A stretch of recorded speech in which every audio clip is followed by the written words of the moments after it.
Hello again and welcome back to another one. And today we have a couple of topics to run through and we'll end it with something peculiar about some recent criticisms Eminem has received lately. So stick around for that one, and if you're here for the first time, hit the subscribe button, turn on notifications, and find me on social media at ETLifestyle_web.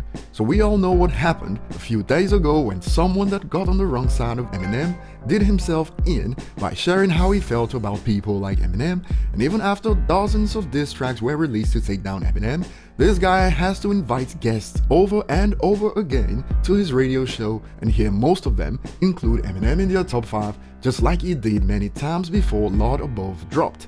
My number one, Pop, hands down. Okay. My number two, Eminem. But the guests he's been invited to his shows seem to act like they don't know what went down between him and Eminem, and just like the game said recently when asked about his top 5 greatest rappers of all time, recently thanks to this user on Twitter, shout out to you, Ace Hood was asked about his top 5. Now before I share the clip, I hope most of you guys have already spotted the pun in this one, since we know the narrative that goes around about Eminem and the Hood. Check this out. Ace Hood's top 5.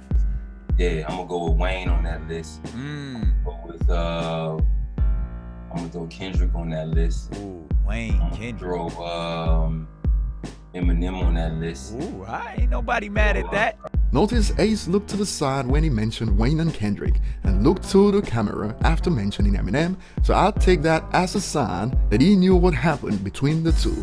And before we head to the next topic at hand, looks like XXL is taking notes from 50 Cent by setting up Ben to get bodied in the replies by asking what's his biggest power move. This is certainly smooth because they can always deny the setup, and besides getting bodied with Eminem jokes in the comment section, we also got this, his biggest power move, surviving all these years with no neck. Someone asked who's that and gets this reply, an 83-year-old fake Pacino. But negative or positive, Ben looks to need all the clout he can get these days, and talking about stealth trolling, we move over to 50 Cent. And in the wake of the confusing story between Megan Thee Stallion and Tory Lanez, 50 had to throw in his 2 cents on the matter with this photo. Run Ricky run. What is really going on? And as usual with 50 Cent, many people in the comments section are still waiting for him to quote-unquote grow up. That's like asking why is winner code. A user states, 50, this situation is not funny. It's sad that this happened. But as usual, we have those that know the vibes in the comment section. The user states, 50 got popped 10 times, he can talk as much trash about someone getting popped. I guess he had to round it up to the closest whole number, 9 rounded up to 10 to keep it simple, and another user expanded on this. All the people commented that this is disrespectful, please go somewhere else with your lack of a sense of humor. Follow 50 to support and laugh, or just unfollow. And this sums up some of the people that watch all of my videos for the purpose of hitting the dislike button or complaining, but it is still support in a twisted way, so thanks.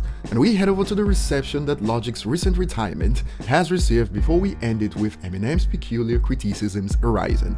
Logic recently announced that he was retiring, and I wasn't paying enough attention before now to realize that many on social media have no love for Logic, and across Twitter and Facebook many have reacted to the news the same way. And to be fair, this is also fueled by events in the past where rappers announced retirement to promote their latest album, only to come back a few months later, and I believe the most recent was Nicki Minaj if I recall, for high-profile rappers.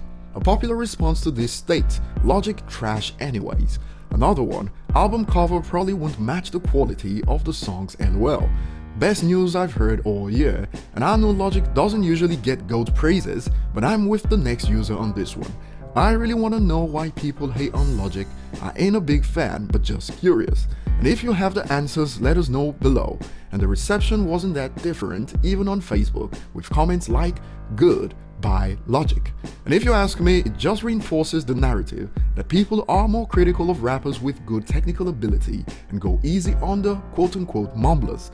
Logic only gained his second top 10 hit in the United States in 2019 thanks to Homicide, and he's certainly got more in him, so I'll take this announcement as a hiatus, nothing more. Moving on, especially recently, there's been many comments, especially on Reddit, that try to drag down Eminem for shouting out people in his corner, like Crook, and even more recently when Eminem replied to No Life Shaq. and I've seen it pop up a couple of times, like Eminem is supposed to ignore those who support him and shout out his haters. I don't understand the logic behind wanting Eminem to shout out those that hate on him, and a user on Twitter has also noticed this mental gymnastics. The user states in quotes, Eminem only shouts out people that are cool with him. Why would anyone, let alone Eminem, compliment someone they aren't on good terms with? Do you people act stupid on purpose? And I'm glad I'm not the only one that noticed this. People literally complain that Eminem only adds Royce and Crook to his GOAT list because he's close to them, and I get confused. Do these people expect Eminem to shout out Child Remains for constantly criticizing him or what? Please make it make sense in the comment section. That will be all. Share your thoughts below, like and subscribe if you haven't, and see you on the next one.